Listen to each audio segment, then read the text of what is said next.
ये दुनिया के लोगों ऊंची आवाज करो, गाओ उसी के गीत, उसका गुणगान करो, इबादत करो उसकी, इबादत करो, प्रशंसा करो तार, प्रशंसा करो। ये दुनिया के लोगों ऊंची आवाज करो, गाओ उसी के गीत, उसका गुणगान करो, इबादत करो उसकी, इबादत करो, इबादत करो उसकी, इबादत करो।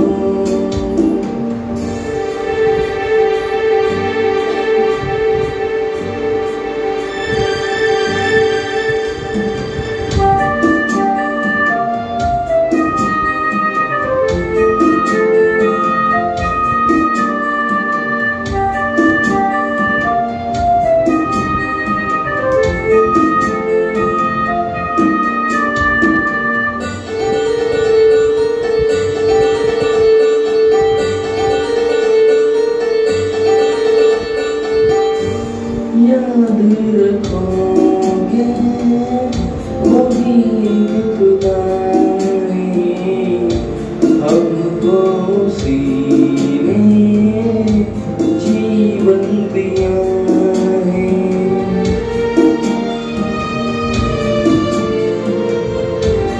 उस चेहरे से हम सब आए, हम वो सदा के हम गीत गाएं, रब का तुम शुक्र करो, ऊंची आवाज करो, गाओ खुशी के गीत, उसका गुणगान करो, इबादत करो उसकी, इबादत करो,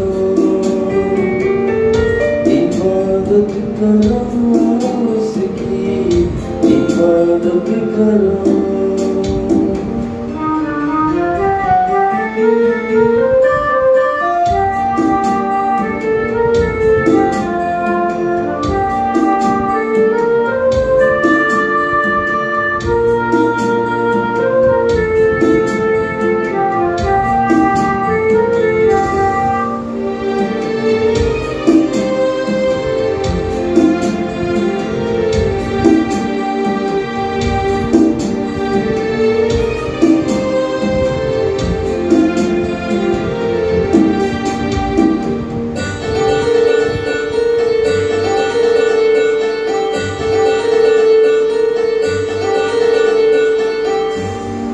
हम खुदावन कितना मुबारक, मेरा खुदावन कितना भला है।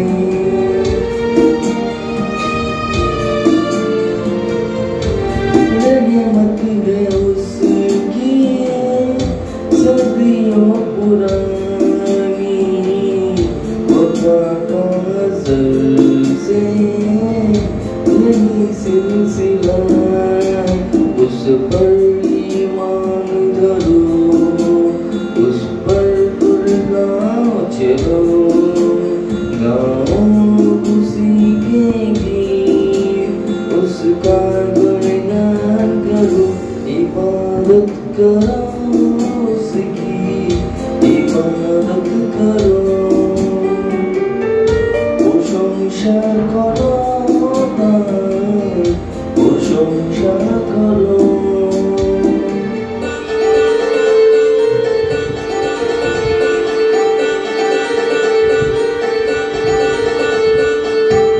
শুনুন আর একটা ঈশ্বর উদ্দেশ্যের গান পড়ে নি, তারপরে গিয়ে বাক্য দিল।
जीवन का क्या है भरोसा, टूट गया हूँ मैं।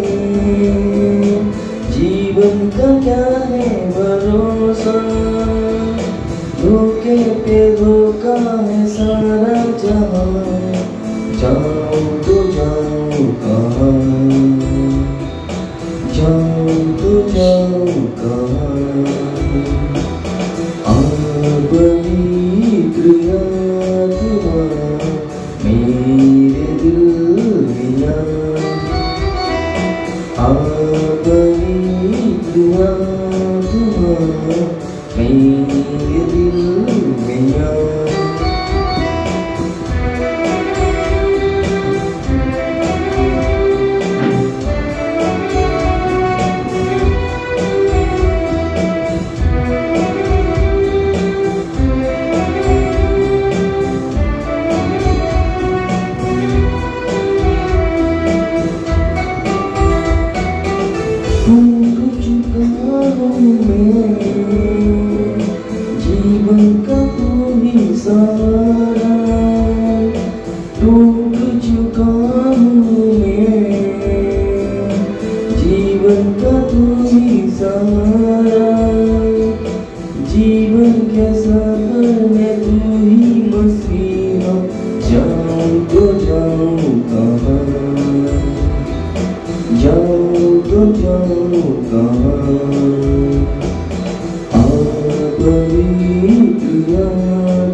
मेरे जीवन को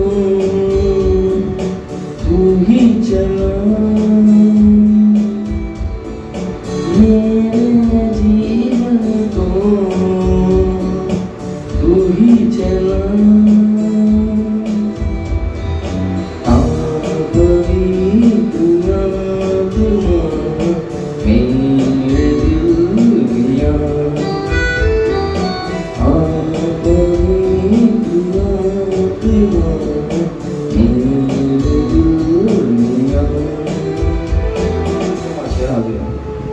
ধনী ব্যক্তি ও লাজারের কাহিনী অর্থাৎ গল্প, এটা ভালো করে শুনবেন, অনেক কিছু বোঝার আছে এর মধ্যে থেকে, ভালো করে মন দিয়ে শুনবেন। এটা একটা গল্প যেটা তোমাদের শোনা খুবই দরকার আর জানাও খুবই দরকার। আজকে পবিত্র সুসমাচার, লুক লিখিত সুসমাচার 16 অধ্যায় 19 পদ। লুক 16:19। একজন ধনী ব্যক্তি ছিল, সে বেগুনি রঙের মিহি রেশমি পোশাক পরত এবং প্রতিদিন জাঁকজমকের সঙ্গে খাওয়া দাওয়া করত। হালেলুয়া। দেখুন এটার মধ্যে কষ্ট বলছে, একজন ধনী ব্যক্তি ছিল, সে বেগুনি রঙের রেশমি পোশাক পরত এবং প্রতিদিন জাঁকজমকের পোশাক পরে খাওয়া দাওয়া করে একটা আনন্দ উপভোগ করতো, আনন্দের সঙ্গে ঘুরে বেড়াতো, খাওয়া দাওয়া ভালো মন্দ খাওয়া দাওয়া করে বেড়াতো, একটা বড় লোক ঘরের লোক, একটা ধনী ব্যক্তি, খুব আনন্দ আরামদায়ক ভাবে সবসময় ঘুরে বেড়াতো, খাওয়া দাওয়া খুবই স্ট্যান্ডার্ড ভাবে থাকতো। আরো কিছু বলছে এখানে, ভালো করে দেখুন, শুনুন। লুক লিখিত সুসমাচার 16:20। লুক 16:20। তার দুয়ারের কাছে লাসার নামে একটি গরিব লোক বসে থাকত, সর্বাঙ্গ তার ঘায়ে ভরা। হালেলুয়া। তার দুয়ারের কাছে অর্থাৎ তার ঘরের পাশে একজন লাজার বলে লোক বসে থাকতো, তার সমস্ত শরীরের মধ্যে ঘা প্যাঁচড়ায় ভর্তি।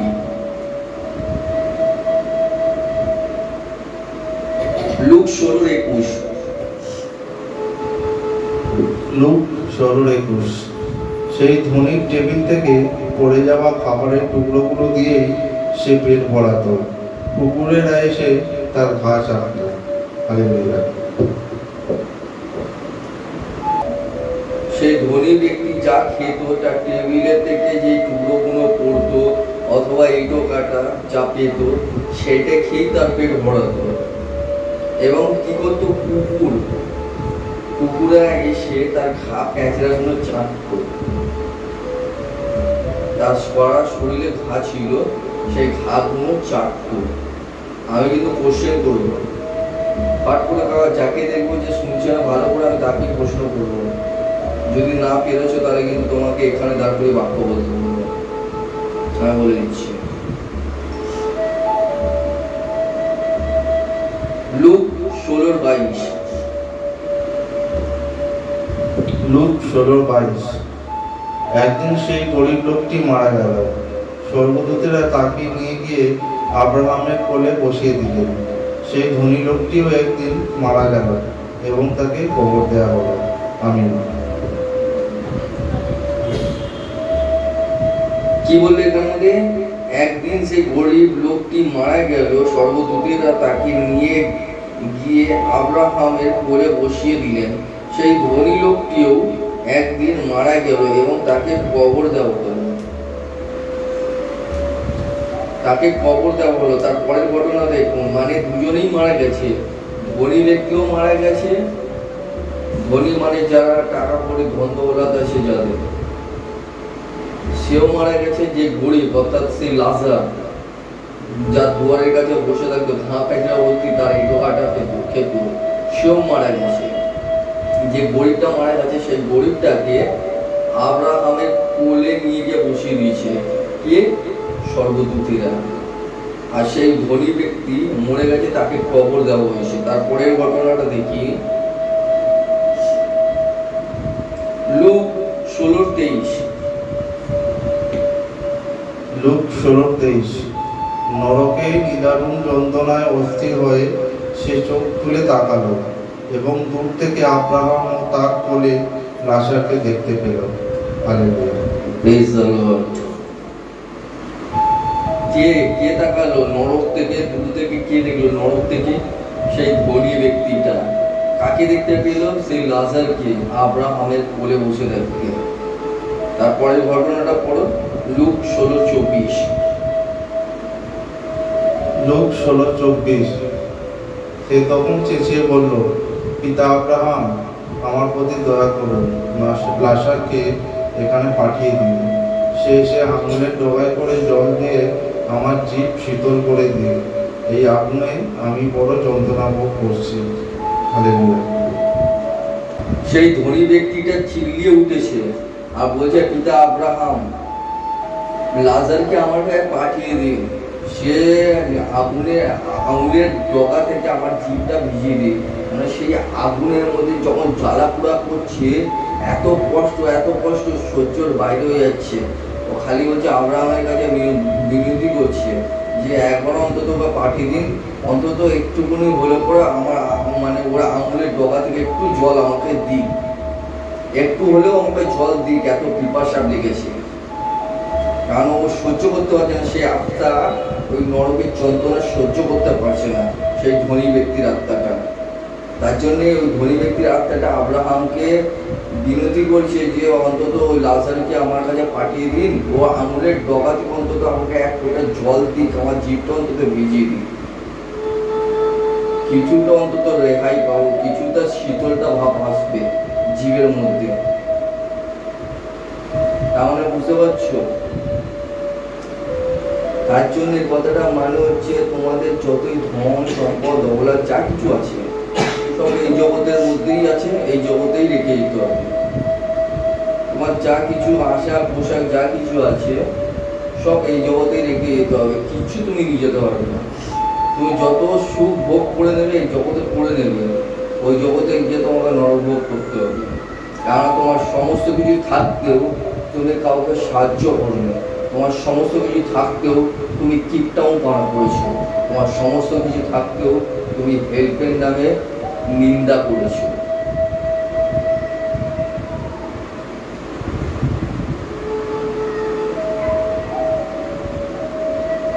এই জগতে তোমাকে সবকিছু রেখে যেতে হবে, কিচ্ছু নিয়ে যেতে পারবে না। আর সেই যে গরিব ব্যক্তি যে ওখানের মধ্যে আব্রাহামের কোলে, অর্থাৎ সেই লাজার যা বসে আছে, তাকে বলছে অন্তত পাঠিয়ে দিন, আমার জিভটা অন্তত শীতল করে দিন। আরো অনেক ঘটনা আছে, আসুন দেখে নেব। লুক 16:25। লুক 16:25। কিন্তু আব্রাহাম বললেন, বৎস, মনে করে দেখো, বেঁচে থাকতে তুমি কত ভালো ভালো জিনিস ভোগ করেছো, আর এই লাজার তেমনি কষ্ট পেয়েছে, তাই এখানে সে এখন সুখে আছে আর তুমি যন্ত্রণা পাচ্ছ। হালেলুয়া। কি বলছে এখানে মধ্যে? আব্রাহাম বললেন, বৎস, মনে করে দেখো, বেঁচে থাকতে তুমি কতই ভালো ভালো জিনিস ভোগ করেছো, আর এই লাজার তেমনি কষ্ট পেয়েছে, তাই এখানে সে এখন সুখে আছে আর তুমি যন্ত্রণা ভোগ করছো। তুমি অনেক সুখ ভোগ করেছো, ভালো ভালো জিনিস করেছো, আনন্দ উপভোগ করেছো, কিছুই করেনি। আজকে ও এখানে এসে আনন্দ উপভোগ করছে, সুখে আছে, আজকে তুমি যন্ত্রণা ভোগ করছো। কিছু কিছু ধনী ব্যক্তি আছে, জানেন তো, আপনাদেরকে আমি সত্যি যেটা আমি নয়, এটা স্বর্গের পিতাও বলেছে, ওই যে একটা ছুঁচ আছে না, ছুঁচ মানে ওই সেলাই করে সুই, ওই সুইয়ের ফুটো থেকে একটা উট বলে যাবে, কিন্তু বড় লোকের কোনোদিন স্বর্গরাজ্য পাওয়া দেওয়ার ক্ষমতা হবে না।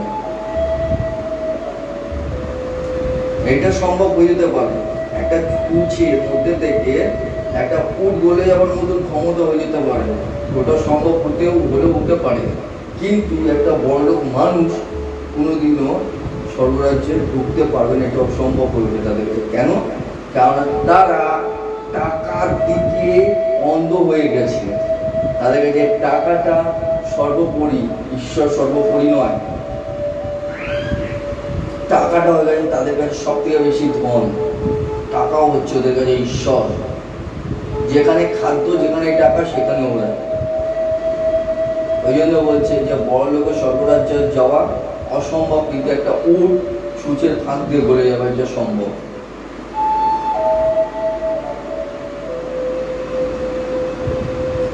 যদি কোনো ধনী ব্যক্তি গরিবদেরকে সাহায্য করে, অনাথ শিশুদেরকে সাহায্য করে, কাউকে উপকার করে, ওর কমবে না, উল্টো পিতা তাকে আরো ভরিয়ে দেবে। তুমি যদি কিপটাউন করো, তুমি যদি মনে করো শুধু আমিই করবো আনন্দ উপভোগ, আমি সমস্ত কিছু করবো, ও জিনিস তোমার হবে না। মানে তুমি বেশি দিন ওটা ভোগ করতে পারো না, কিন্তু ওই ভোগটা তোমার বেশি দিন থাকবে না, তোমাকে ওপরে গিয়ে সমস্ত উসুল হবে। বাক্য বলছে, আমি বলছি না বাবা। তার জন্য বলছে তুমি যত আনন্দ উপভোগ, যত আশা পোশাক, যত মানে স্টাইল বাজি যা কিছু করে নিয়েছো, সব নিচে করে নিয়েছো। তুমি যা সুখ ভোগ করার সমস্ত কিছু তোমার পৃথিবীতে করে নিয়েছো, আর তোমার উপর করতে পারে। এবার তোমার নরকাই ঠিক আছে। এবার সুখ ভোগ করার মানুষ শুধু একটাই আছে, লাজার। ও এখন ভোগ করছে, কারণ ও নিচে কষ্ট হয়েছে, এখন ওপরে আনন্দ করছে। আর তুমি নিচে আনন্দ করছো, ওপরে কষ্ট পাও, প্রবলেম কি আছে? আসো দেখে নেবো লুক 16:26। লুক 16:26। লুক 16:26। তাছাড়া তোমারও আমাদের মাঝখানে বিরাট এক শূন্যের ব্যবধান আছে, যাতে এখান থেকে কেউ তোমাদের কাছে যেতে চাইলে যেতে না পারে, এবং তোমাদের ওখান থেকে কেউ যেন পার হয়ে এখানে আসতে না পারে। হালেলুয়া। অর্থাৎ তোমাদের ওখানে আর আমাদের এখানের মধ্যে একটা বিধান আছে, একটা শূন্যের বাধা আছে। সে কারণে ওখান থেকে, তাছাড়া ও যে বলেছিল এসে আমাদেরকে একটু জিভে জল দিয়ে দাও, ওইটা পিতা মানে আব্রাহাম বোঝাচ্ছে যে তাছাড়া একটা বাধা আছে। সেই বাধাটা এইটা যে যাতে ওখান দিয়ে কেউ এখানে না আসতে পারে, আর এখান দিয়ে কেউ ওখানে না যেতে পারে, সেই ব্যবস্থাটা করে রেখেছি। এটা আমি এইরকম ভুল করতে পারি না। যদি ওরকম যদি না করতাম, তাহলে নরকে সব মানুষ স্বর্গে উঠে আসতো নিজে থেকে, ফট করে চলে আসতো, আর ওরাও স্বর্গ থেকে নরকে গিয়ে ওদেরকে বাঁচিয়ে নিত। তাহলে পরে যারা পাপী, যারা পাপ করেছে, অন্যায় করেছে, তারা অনন্ত নরকে যাবে না তো, তারা তো স্বর্গেই চলে গেল। তাহলে ব্যবধানটা রইল কোথায়? বাধাটা রইল কোথায়? একটা শূন্যের বাধা রইল কোথায়? সবই তো খালি আছে। যে যেমনি পাত্র ডিঙিয়ে চলে আসতো, তাকে তো বাঁচিয়ে নিত, তাহলে লাভ কি? তার জন্য বলছি যে আমাদের এই জায়গাটা একটা শূন্যের বাঁধন রয়েছে। তাছাড়া আমাদের এই জায়গাটা একটা শূন্য বাঁধন, যাতে এখান দিয়ে ওখানে কেউ না যেতে পারে, ওখান দিয়ে এখানে কেউ না আসতে পারে।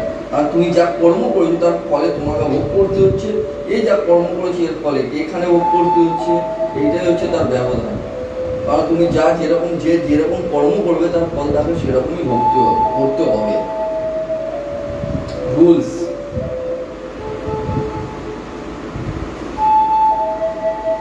লুক 16:27। লুক 16:27। তখন সে বলল, তবে আমার এই ভিক্ষা পিতা আমার পিতার গৃহের লোকদের কাছে ওকে পাঠিয়ে দেন। হালেলুয়া। হ্যাঁ, তখন সে বলল, তবে আমার এই ভিক্ষা আমার পিতা গৃহের লোকেদের কাছে ওকে পাঠিয়ে দিন। ওকে কাকে? লাজারকে পাঠিয়ে দিতে বলছে। কি কারণে?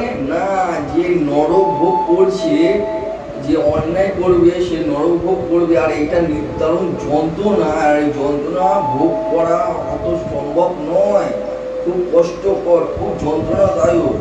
এইটা যাতে লোকদেরকে বলে, সেই কারণে আব্রাহামকে প্রার্থনা বলছে অনুরোধ করছে যে তুমি ওদের কাছে পাঠিয়ে দাও, আমাদের বাবা মানে ভাইদের কাছে বাবাদের কাছে পাঠিয়ে দাও, যাতে ও গিয়ে বলতে পারে যে এই জায়গাটায় এই পাপ করলে পরে ওখানে এই নরক ভোগ করতে হবে, আর এই নরক ভোগ খুব কষ্টকর, তোমরা এই ভুলটা করো না, পুণ্যর কাজ করো। দেখো নরক থেকে আমি আগের সপ্তাহে বলেছিলাম না যে এই বাক্যটা দেবো, এই বাক্যটা দিচ্ছি। নরক থেকে বলছে তোমরা ভুল করো না, কেননা নরক এমন একটা ভয়ানক জায়গা যেখানে নির্ধারণ যন্ত্রণা, কীট পতঙ্গ আছে যা মরেও না কাটেও না, সে তোমাকে কিঞ্চে খাবে, আর ওখানে আগুন, ওখানে জ্বালাবে তোমাকে, তোমার আত্মাকে, জলের জন্য করে থাকবে, কেউ জল দেবে না, নির্ধারণ যন্ত্রণা সহ্যর বাইরে। সেই ধনী ব্যক্তি বলছে অন্তত আমাদের বাড়ির লোককে অন্তত বাঁচাতে পারবো, ওখানে গিয়ে আমাদের ভাইদেরকে বাঁচাতে পারবে, তুমি লাজারকে পাঠাও ওই জায়গাটায়। আব্রাহামকে বলছে, অনুরোধ করছে, আসো। ওইটাই কি বলছে শোনো ভালো করে, লুক 16:28। লুক 16:28। সেখানে আমার 5টি ভাই আছে, ও গিয়ে সাবধান করে দিক যেন তারা ওই যন্ত্রণাময় জায়গায় এসে না পড়ে। দেখেছেন, তাদেরকে সাবধান করে দিই যাতে এই যন্ত্রণায় না এসে পড়ে। যদি সাবধান হয়ে যাবে তাহলে ও পাপটা করবে না, তাহলে এই যন্ত্রণায় আসবে না। তার বদলে আব্রাহাম কি বললো দেখুন, শুনুন, লুক 16:29। লুক 16:29। কিন্তু আব্রাহাম বললেন, তাদের জন্য মসিহ ও নবীরা আছেন, তাদেরই কথা তারা শুনুন। হালেলুয়া। কি বললেন এখানে আমাদের? আব্রাহাম বললেন তাদের জন্য মসিহ ও নবীরা আছে, তাদের কথা তারা শুনুক, তাহলে ওরা বাঁচবে, তারাই সাবধান হবে। ওখানে আমাদের মসিহ আছে এবং নবীরা আছে, যারা প্রভু প্রচার করছে, প্রভু সুসমাচার শোনাচ্ছে, প্রভুরই কাজ করছে। যেরকম আমরা প্রচার করছি, প্রভুর সুসমাচার শোনাচ্ছি, তোমাদেরকে বাঁচাচ্ছি, যদি তোমরা না শুনেছো তাহলে পরে তোমাদের ওই ধনী ব্যক্তির মতনই দুর্দশা হবে। সেখানে কীটও মরবে না, আর আগুনও নিভবে না, অনন্তকালীন নরক, আর ওখানে নির্ধারণ যন্ত্রণা ভোগ করতে হবে। সেই কারণে এখানে বলছে নবীরাও আছে, মুশিও আছে, তাদের কথা তারা শুনুক, তাদের কথা তারা শুনুক, যারা প্রচারক তাদের কথা শুনুক, শুনে মন পরিবর্তন করুক, যাতে নরক থেকে বাঁচুক। আসো দেখবো আগে লুক 16:30। লুক 16:30। সে তখন বলল, না পিতা আব্রাহাম, মৃত্যু লোক থেকে কেউ যদি তাদের কাছে যায় তাহলে তারা হৃদয় পরিবর্তন করবে। হালেলুয়া। বিশাল জ্ঞানী ব্যক্তি, ধনী ব্যক্তিটা। আব্রাহাম যে তার বাপ, তার জ্ঞান দিয়ে এই ধনী ব্যক্তির জ্ঞান, তার জন্য নরকে গেছে। ও বুঝতে পারছে না যে ওখানে যে আছে ওরা ঈশ্বরেরই লোক আছে, আর ঈশ্বরের লোক ওখানে ওদের বছর অলরেডি করছে, আব্রাহাম পড়াচ্ছে, এবং আব্রাহাম জানে ওদেরকে বাঁচাবে, কে বাঁচাবে, কে বাঁচবে না, সবও জানে। এখানে মধ্যে সেটাই বলছে যে না পিতা, যদি কেউ নরকে এখান থেকে যদি কেউ লোক যায়, সে তখন বলল, না পিতা আব্রাহাম, মৃত্যু লোক থেকে কেউ যদি তাদের কাছে যায় তাহলে তারা হৃদয় পরিবর্তন করবে। মানে সেই নরক থেকে সেই লোকটাকে যদি একটুখানি ছাড়া দিয়ে দেয়, আর ও গিয়ে যদি প্রচার করে আসে, যদি তারা মন পরিবর্তন করে, কত চালাকি এদিকে খেলছে, মানে ও ওখান থেকে বেরোবার জন্য বলছে। তো ওটা ও জানে না, তো এটা তো আব্রাহাম ওর বাপ আছে ও, তার জন্য এখানে ওদের আব্রাহাম কি বললো, লুক 16:31। লুক 16:31। আব্রাহাম তাকে বললেন, মসিহ নবীদের কথা যদি তারা না শোনে, তবে মৃত্যুলোক থেকে উঠে কেউ গেলেও তার থেকে কেউ বিশ্বাস করবে না। হালেলুয়া।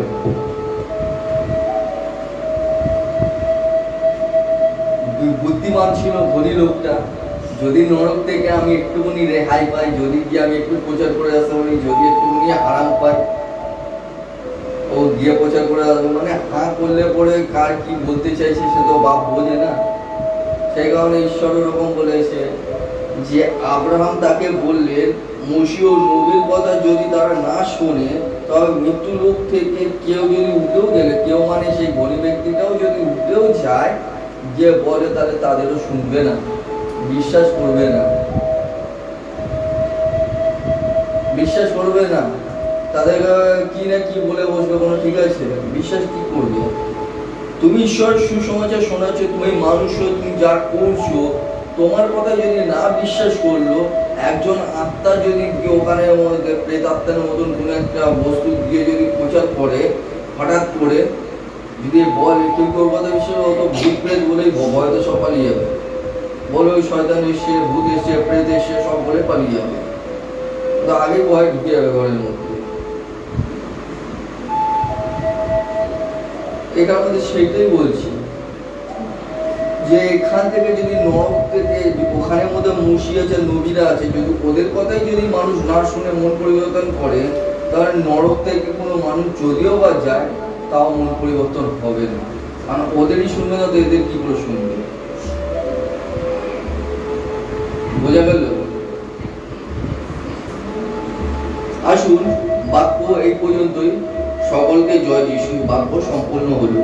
আসুন একটু ঈশ্বরের উদ্দেশ্যে গান করি।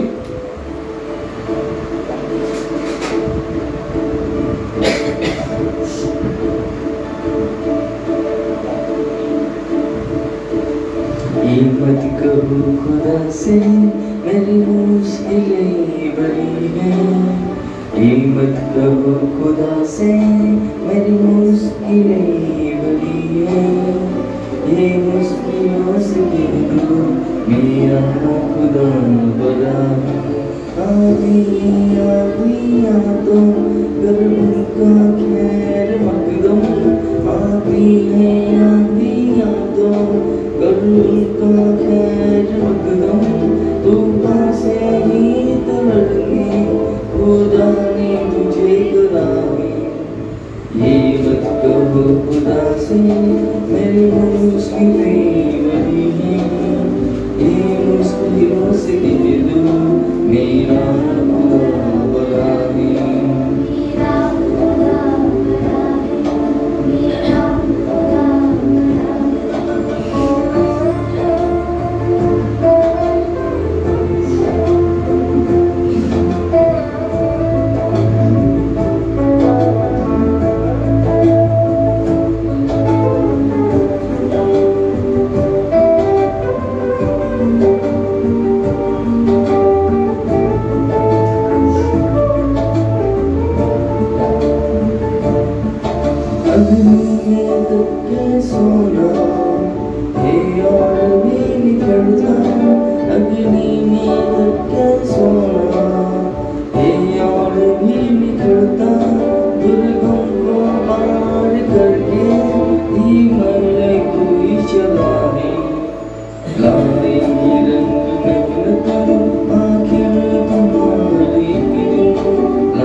हाथ उठा के दुआ करो, हाथ उठा के दुआ करो, हाथ ले प्रार्थना करो।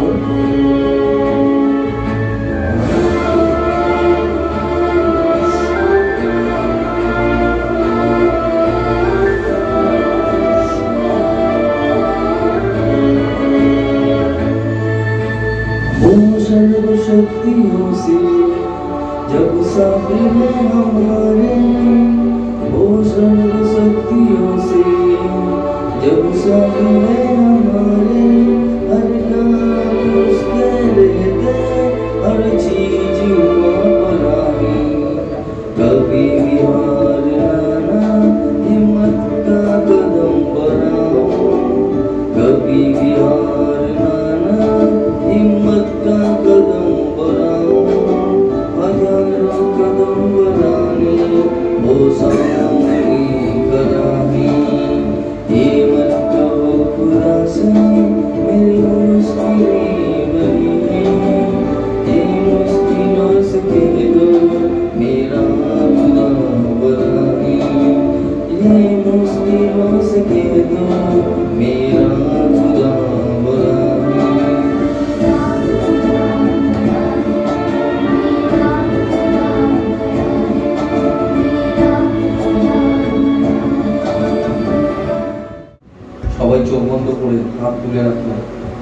ক্ষমা করবেন।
Yeshua.